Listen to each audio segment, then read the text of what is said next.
3. 참 아버님의 하나님 섬기는 법. 1. 지성감천.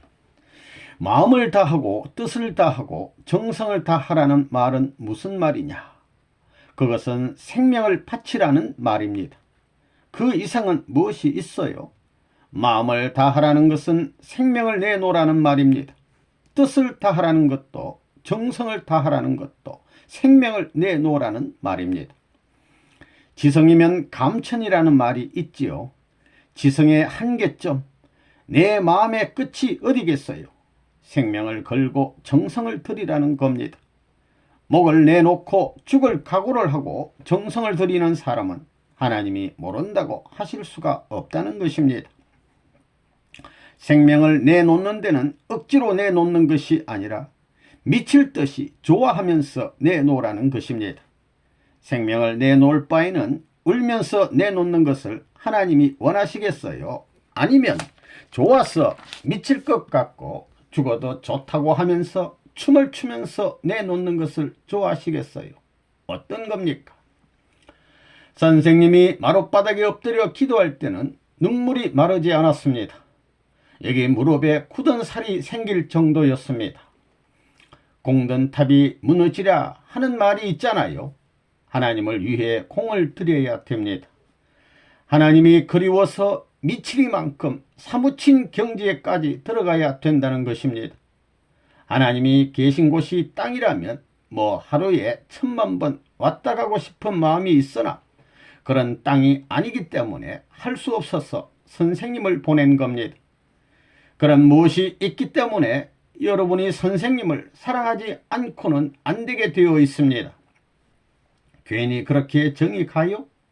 눈물을 흘리며 기도할 때에 동삼의 손바지 저고리를 전부 다 눈물로 적실 때가 있었습니다. 얼마나 기가 막혔겠나 생각해 보십시오. 칼을 꽂아놓고 단판 기도할 때가 한두 번이 아니었습니다.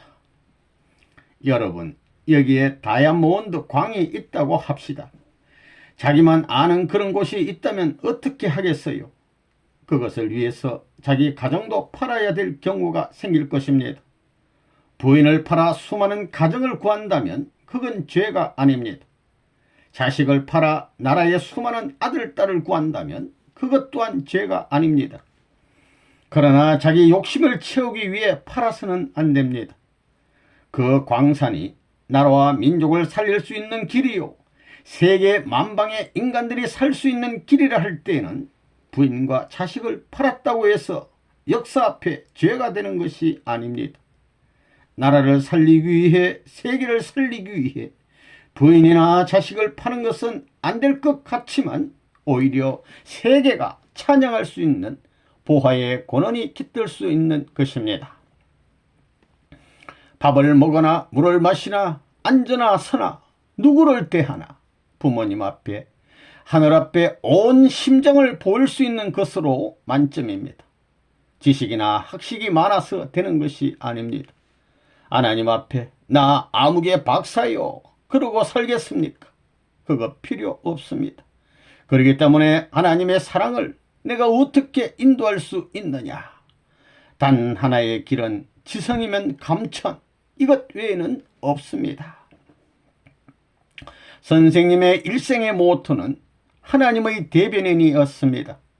오늘부터는 여러분이 대변인이 되어주기를 부탁합니다.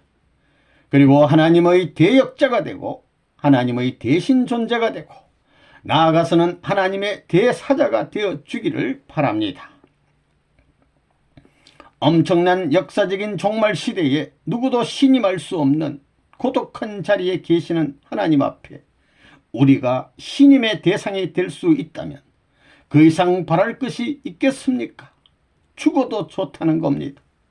내 육신이 물이 되어 흘러간들 무슨 한이 있고 가루가 되어 날아간들 무슨 한이 있느냐 이겁니다. 세상에는 개돼지처럼 죽어가는 무가치한 인생이 얼마든지 있는 것입니다. 죽은 자는 개도 안 뜯어먹는 것입니다. 불평하면 안 된다는 것입니다. 불만 가지면 안 된다는 것입니다. 자기를 생각해서는 안 된다는 것입니다. 하나님을 생각하면서 내가 불평하면 부모님이 얼마나 아플까. 그분의 사정을 내가 알고 그분의 전통을 이어받을 수 있는 한순간이 내 앞에 찾아 들어오면 그것을 이어받고 그분을 따라가면서 그분을 위로하겠다는 마음을 가져야 합니다. 그러면서 눈물 짓는 그 자리에 하늘이 같이 하는 겁니다. 틀림없습니다. 하나님을 위해 울고 부모님을 위해 울어야 됩니다. 이것이 통일교회 재단이요, 통일교회의 모심의 생활이라는 걸 여러분이 알아야 되겠습니다. 하나님의 사랑과 더불어 산다고 하였으니 이제 여러분의 생활 목표는 어떠해야 하는가? 사랑의 심정을 가지고 모심의 생활을 해야 합니다. 그런 마음으로 손수건을 대 경배해도 우상 숭배가 아닙니다. 사랑의 심정을 가지고 머리 숙이는데 그 무엇이 지배할 수 있겠습니까? 자기의 영광을 초월하여 심정으로 경배드리면 사탄이 더 그러지 말라고 하는 것입니다. 천주의 심정을 통해 나아가는 데는 우상이 없는 것입니다. 이 효자의 길. 선생님은 배가 고파 지쳐 쓰러지는 한이 있어도 어떻게 하면 하나님이 염려하는 그 길을 내가 앞놓아 갈 것이냐, 짊어질 수 있는 십자가의 길이 있다면 어떻게 그 길을 갈 것이냐 하는 것을 생각했습니다. 그런데 여러분들은 이러한 길을 가려고 준비하지 않고 있습니다. 오늘날 여러분들은 모심으로 구원받는다고 하는 것을 알면서도 뻔뻔스럽게 바라보고 있습니다. 그런 마음에서 멈추면 안 됩니다. 선생님이 무엇을 하시는지 모르면 밤잠이 안 와서 밤중에라도 뛰어와서 물어보고 갈 수 있는 그런 생활을 해야 합니다. 그래서 모심으로 구원받는다고 했습니다. 선생님은 하나님에 대해 언제나 그렇게 삽니다. 천분도 방심하지 못합니다. 여러분은 시의 시대, 즉 모심의 생활을 하는 시대에 있어서 정확한 중심을 두고 나가야 됩니다. 하나님을 모시는 데에도 법도가 있습니다. 그 법도를 어길 때에는 하나님은 무척 노여워하십니다. 자식을 사랑하는 부모가 자식의 말 한마디에 가슴이 못이 박혔다 빠졌다는 것과 같이 하나님도 인간을 사랑하시기 때문에 노여움이 많으신 분입니다. 자칫 잘못하면 하나님으로부터 노여움을 사게 됩니다. 그렇기 때문에 언제나 선생님도 선생님대로 하나님을 기쁘게 드리려고 합니다. 여러분도 여러분을 생각해주는 사람을 찾아가지요. 하나님도 마찬가지입니다. 그 하나님을 점령할 수 있는 길은 누구보다 하나님을 생각하고 하나님을 위해 봉헌하겠다고 하는 그 사람을 중심 삼고 하나님은 찾아가는 겁니다. 선생님은 하나님 앞에 손바지 저고리가 다 젖도록 기도한 적이 몇 번인지 모르고 칼을 가지고 백가죽을 찌르며 맹세한 적이 몇 번인지 모르고 죽음의 고비를 넘기면서 마음을 굳게 다짐한 적이 몇 천만 번인지 모릅니다. 인간에게 있어서는 하나님을 사랑하는 것이 첫째 계명인데 사랑하는 데는 죽도록 사랑해야 됩니까? 일시적으로 사랑해야 됩니까? 여러분은 하나님을 죽도록 사랑할래요? 죽도록 사랑하지 않을래요? 벼락을 맞아 죽더라도 사랑해야 됩니다. 하나님을 죽도록 사랑해야 된다는 것입니다. 죽도록 사랑해야 된다면 죽기 전까지는 못할 것이 없다는 것입니다. 여러분은 눈이 뭉그러지고 코가 메이도록 울면서 그리워해야 합니다. 사람이 너무 울면 가슴이 아픕니다. 그만큼 사무치게 그리워해야 합니다. 아버지 하고 부르는 데 있어 사형장에 끌려가는 아들의 입장에서 아버지를 부르는 사람도 있을 것이요, 먼 나라로 떠나는 아들의 입장에서 애절하게 아버지를 부르는 사람도 있을 것입니다. 그러므로 하나님 아버지를 부를 때 그런 기준 이상이 되어야 됩니다. 백두산 꼭대기에 올라가서 거기에 반석을 갈아 밭을 일궈 가지고 감자를 심어 그 감자로 하여금 하나님을 봉양할 수 있어요. 그거 해야 합니다. 그때는 소가 없어서 사랑하는 아내를 소삼아 밭을 일구었다면 벼락을 맞겠어요? 안 맞겠어요? 아내를 소삼아 밭을 일군다 할 때 하나님이 야야 그만둬라 한다면 하겠어요? 너의 마음을 다하고 너의 뜻을 다하고 너의 정성을 다하라 했으니 하겠어요? 해야 합니다. 여러분은 현재 어디에 있습니까? 밤이나 낮이나 언제 어디 가든 선생님과 더불어 보조를 맞추어 살고 있습니까? 지금까지 선생님은 이 머리 가지고 살아온 것이 아닙니다. 하나님과 더불어 하나님이 가는 방향에 보조를 맞추면서 모든 생명을 다 투입하며 살아온 것입니다. 선생님은 하루하루의 생활에 있어서 중요한 문제는 반드시 하나님께 기도해서 해결합니다. 주묵구구식으로 하지 않는다는 겁니다. 이 길을 가기 위해서는 미육해야 됩니다. 충신들은 어떻게 보면 미육한 사람들입니다. 조금은 미련해 보입니다. 공 같은 성격이 있다는 것입니다. 자기 팔을 잘리고도 아이후 여기 덜 잘랐다 더 잘라라 하는 그와 같은 미혹한 점이 있어야 합니다. 곰이나 멧돼지는 총에 맞아서 걸리적거리는 부분이 있으면 그 부분을 입으로 잘라버리고 도망갑니다. 죽음은 나중에 생각하고 우선 걸리적거리는 것을 잘라버립니다. 그런 미혹한 무엇이 있어야 됩니다. 충신열사는 미혹해야 합니다. 조금은 어리석어야 된다는 것입니다. 하나님을 해방해야 합니다.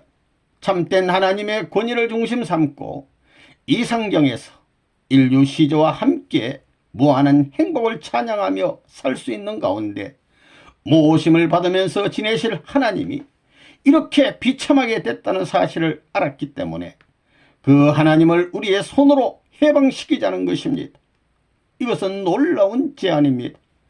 그러한 내용이 종교계에서 나왔다는 사실은 하나님에게 있어서는 지극히 기쁜 소식입니다. 복음 중에 복음입니다.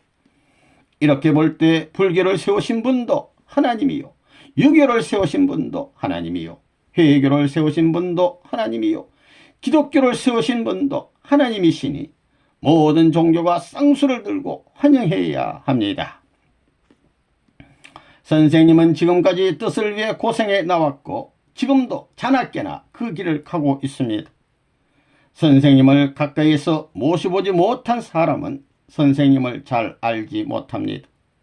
선생님은 자다가 눈만 뜨면 엎드려 기도합니다. 왜 그런 생활을 하고 있느냐? 이 한밤에도 세계에 널려있는 사랑하는 자녀들이 나를 의지하며 하나님을 위해 기도하고 있기 때문입니다. 내가 정성으로 같이 하지 못하더라도 거기에 못지않게 박자를 맞춰줘야 할 것이 아니겠습니까? 선생님이 잠을 잘 때는 모르니까 하나님께서도 용서해 주시는 것입니다. 그 시간에는 자식이 고단해서 잠자게 되면 아버지가 지켜보는 것과 마찬가지로 하나님이 대신 기도해 주신다는 것입니다. 레브넌 문은 어떤 사람이냐? 한 가지 재간밖에 없는 사람입니다. 미혹하게 그저 똑바로만 가는 사람입니다. 입을 좀 다물고 적당히 돌아가면 될 텐데 왜 자꾸 욕먹게끔 작용을 하고 그러느냐는 겁니다. 그것은 많은 사람들의 반대를 받아야 한 고개를 넘어가기 때문입니다. 그런데 여러분들은 돌아갈 생각을 하고 있지요? 그러면 왜 세상의 모든 것을 다 끊어버리고 가야 되느냐? 어머니, 아버지의 사랑에 이끌리면 곧게 갈 수 없기 때문입니다. 하나님은 지금까지 고된 길을 찾아오셨기 때문에 곧게 가야 된다는 겁니다. 하나님이 그렇게 외로운 분이고 하나님이 그렇게 고독한 분이시기에 내가 죽는 날까지 그의 뜻과 그의 소원을 하나라도 풀어주고 그 분야의 한 터전이라도 확대시켜 하나님을 위할 수 있는 사람을 모으는 것이 사명인 줄 알고 나온 것입니다. 욕을 먹어도 매를 맞아도 복수할 줄 모르고 사랑으로 참아 나온 것은 하나님의 자식으로 태어났기 때문이고 그분의 뜻을 세워야 할 책임이 있기 때문입니다. 그러니 이 전통을 어떻게 세우느냐를 생각하면서 비틀걸음으로 혹은 허리를 구부리며 배밀이를 해가면서 이것만은 남겨야 된다고 하며 싸워나온 것입니다. 인간은 자기가 섰다고 자랑해서는 안 됩니다. 자기가 세워놓아봤자 넘어진다 이겁니다. 그렇지만 인간이 세워주지 않더라도 하늘이 세워주면 반드시 된다는 겁니다. 참부모가 하는 것이 무엇이냐? 모든 것을 승리해가지고 하나님의 마음 깊은 데까지 찾아 들어가서 한을 해원하고 그 승리권을 지상에 이루는 겁니다. 그러한 참부모가 출연했다는 것을 여러분은 감사하지 않으면 안 됩니다. 여러분은 떡길을 걸어 나오면서 얼마나 심각해 봤어요. 선생님은 일생 동안 그런 길을 걸어온 것입니다. 처자도 모릅니다. 하나님만이 알아요. 고독 단신 외로운 사나이가 가는 길을 그 누구도 모르는 가운데 하나님이 협조해서 놀랄만한 실적을 가지고 오늘 이 사회의 문제를 제시했고 또 피폐해가는 이 민주세계에 사상권 내에 새로운 파급을 제시하는 문제의 인물이 되었습니다. 이렇게 된 것도 내가 잘나서가 아니라 하나님이 같이 해주셨기 때문입니다.